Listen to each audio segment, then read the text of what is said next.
जय श्री राम। क्या आप जानते हैं कि माता गंगा पृथ्वी पर कैसे प्रकट हुई और कैसे भगवान शंकर गंगाधर कहलाए? आइए जानते हैं। इक्ष्वाकु वंश के एक बहुत ही प्रतापी राजा हुए जिनका नाम सगर था। उनकी दो पत्नियां थी, एक का नाम केशनी और एक का नाम सुमति।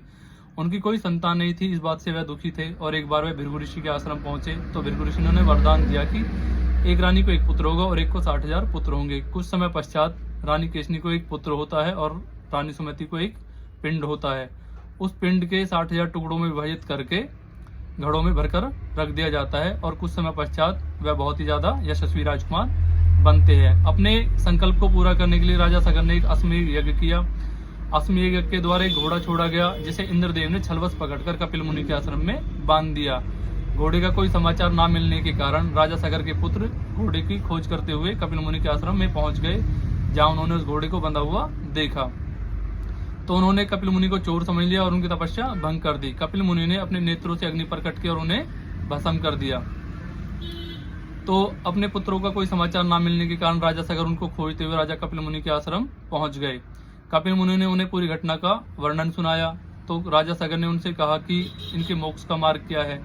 तो कपिल मुनि ने कहा कि माता गंगा को पृथ्वी पर लाना होगा, इसके लिए उन्हें भगवान ब्रह्मदेव की तपस्या करनी होगी।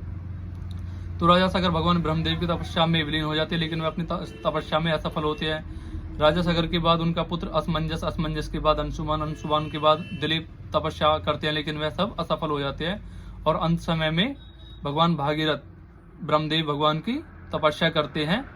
तो भगवान ब्रह्मदेव उनकी तपस्या से प्रसन्न होकर उन्हें गंगा को पृथ्वी पर अवतरित होने का वरदान देते हैं।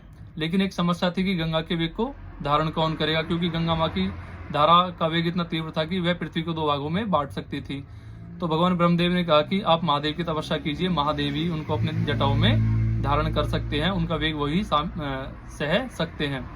तो भागीरथ ने भगवान महादेव की तपस्या करके उनको प्रसन्न किया। महादेव ने उन्हें वरदान दिया कि वह गंगा को अपनी जटाओं में धारण कर लेंगे। भगवान शंकर ने माता गंगा को प्रकट होने का आदेश दिया और अपनी जटाओं में धारण कर लिया और भगवान महादेव ने अपनी जटाओं में से माता गंगा की शीतल धारा प्रवाहित की, जो राजा भागीरथ के पीछे पीछे कपिल मुनि के आश्रम तक गई और उनके पूर्वजों को मोक्ष प्रदान किया। यही वह स्थान है जहां गंगा और सागर का मिलन हुआ, इसलिए इस स्थान को गंगा सागर कहा जाता है। भगवान महादेव ने माता गंगा को अपने जटाओं में धारण किया, इसी कारण उन्हें गंगाधर कहा जाता है। माता गंगा पृथ्वी पर अवतरित हुई, भागीरथ ने उन्हें तपस्या करके प्रसन्न किया, इसी कारण गंगा को भागीरथ गंगा भी कहा जाता है। यही कहानी भगवान महादेव के गंगा अवतार की है और यही कहानी माता गंगा के प्रकट होने की है। जय श्री राम। हर हर महादेव।